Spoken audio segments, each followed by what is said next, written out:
Well, to talk about the COVID situation in the country, we're now joined by Dr. Bhanu Pratap Singh, founder and director, pulmonologist, Midland Healthcare and Research Center from Lucknow, and Dr. Adityan Guhan, director, AG's Healthcare from Coimbatore. Thank you so much, doctors, for joining us. And first, Dr. Bhanu Pratap, if you saw that report, it's very, very saddening to realize that so many doctors have lost their lives. And what's also very worrying, even in Delhi recently, we've had 2 doctors who passed away after they were fully vaccinated. Today morning, we got the news that another well-known doctor in Delhi, Dr. K.K. Agarwal, too, has passed away. And most of these doctors were fully vaccinated. So that remains a big worry. Yes, definitely. It is really a cause of worry. We are already short of the doctors and those who are working in this COVID situation. And we are losing doctors one by one. And more than 1,000 doctors has already been mentioned by the IMA president that they have lost their life in the last 1 year due to COVID. So this is really a worrying situation. Another thing which is very important is that why all the doctors have not been vaccinated till date. So everybody should have been got the job, basically the jab, and vaccination should have been done so that they can be prevented. As you all know that all the vaccines are very effective in preventing the serious nature of the disease in COVID.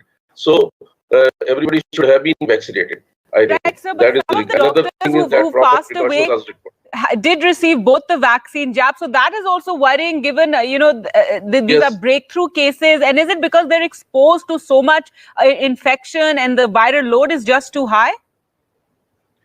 There are different reasons actually. Probably it is the variant might be the responsible which is causing infection and not getting covered with the vaccine. One reason. Another thing is that in spite of the inoculum, the viral load is too high when the patient got infected. So in that case, the cytokine storm is also very high and the complications are also too much. So in that way, if your inoculum is very high, large, then you get the very severe reaction. And vaccination probably with the mutant strain also. All right, let me put that to Dr. Guhan as well. We're still waiting for more information about, the new strain of COVID that is prevalent in many parts of the country and the vaccine efficacy, though there have been claims that it is effective against this new strain as well. But we are seeing these breakthrough cases. A lot of them we do, as Dr. Bhanu Pratap said, see a milder disease. But what's worrying is when we have situations like this, when fully vaccinated doctors, die of coronavirus. No, I want to share my view here. Actually, even in the when B1617, the Covaxin only covers around 30 to 35% of the fully vaccinated adults. So in a hospital setting, we don't expect a single strain. We have multiple patients and multiple strain. Especially young doctors have a very rapid immune response. And as you all know, the cytokine storm is too high. So I think, and I also see that the double masking has not been prevalent everywhere. Still, we are speaking a lot about double masking. I never see my colleagues or anyone with a double mask. Like, we have to be more accurate in the primary prevention. And secondly, doctors has to be fully vaccinated. The entire medical fraternity has to be vaccinated. This will definitely prevent the death rate. Right, absolutely. We definitely need all the frontline workers, healthcare workers to be totally vaccinated by now. Now, I want to talk about another issue. Dr. Bhanu Pratap, the convalescent plasma has finally been removed as one of the therapies for treating COVID patients. And this is something that many doctors have been asking for because it just takes up too much energy and it doesn't have any beneficial effect. Are you now hopeful that this demand for plasma will stop? Definitely. Actually, from the very beginning, it was a very controversial issue in the management of the COVID-19. Actually, the timing was also very important, and US FDA never approved this therapy. The NIH also did not recommend the use of plasma in the management of the COVID-19. However, in our country, we have been using it, and although the recommendation initially was there, and people were using because of that, and there were equivocal reports of its efficacy in the management. So now it is very clear that probably it is not going to help the management of the patient with the COVID-19 giving the plasma therapy. So in this way, this will have a very clear vision for most of the people. People have been wandering from here and there for arranging plasma for their kith and kin, those who are admitted in the COVID wards. Right. And Dr. Guhan, again, I hope that message really goes out, because you still had doctors asking for plasma. You also have family members, because hoping against hope that anything works, asking for plasma. It was something that we were very, very hopeful about when it started last year. But, study after study has proven it's not effective. Yeah, the drawback with plasma is the plasma injection itself produces a lot of immune reactions, like what the virus evokes from the body. Like if the virus enters, you all know that it evokes a cytokine, it evokes the immune response.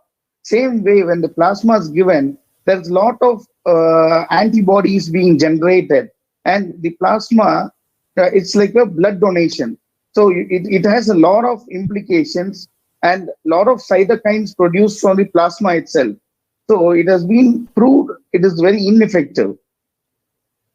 Right, absolutely. And there are worries also that it could cause the virus to mutate further. Ineffective therapies sometimes do cause more mutations in the virus. Already we're dealing with variants. Dr. Bhanu Pratap, another issue that has been spoken about by many experts is the overuse of steroids early in the COVID treatment. A lot of people also, because you have whole families that are affected by COVID, sometimes they consult the doctor for one patient, and everybody just uses the same, consultation to medicate themselves, and that's another worry. Yes, definitely. Actually, steroid has much misuse in this COVID-19, and probably it is the wrong timing and the wrong doses which has been responsible for causing this lot of complications which already we are seeing today. And people have been rather advocating blankly that you should go for the steroid in every patient of COVID many times, and this has been a wrong habit, and unfortunately that has led to so many complications in the COVID patients. So it is the timing of the steroid which is very important. It should not be in the first week, and also once the oxygen level is dropping, only then steroid has to be given. So that thing is very much important, at the timing of the steroid and its doses also. Many times people are using very high doses which are not required, and that is causing problem in these patients and causing the very uncontrolled sugars and leading to a lot of complications. Right, Dr. Guhan, it's also being seen as one of the reasons that maybe a lot of young people are getting so severely affected by the disease. Yes. Yeah, actually, I would say I had a point to say here. The first wave misguided us. Actually, the first wave, lot of senior people got sick. So what we did is we vaccinated the 60+ people first. We didn't account for the breadwinners or the most active people, who were the young adults, like 25 to 55, were going out and doing job. So we should have actually vaccinated the breadwinners or the young people along with the elders. So I think because of the first wave experience, we didn't scientifically approach the second wave. If we would have vaccinated more on the young adults, I think now this devastating situation would have been handled well. All right. Well, that's a whole other debate to have about, our vaccine policy and the manner in which our vaccine rollout took place. But thank you so much, doctors, for sparing your time and joining us on the channel this morning. Yeah. Thank you. Welcome. Well, with that, time for us to slip into a short break. We'll get you more news.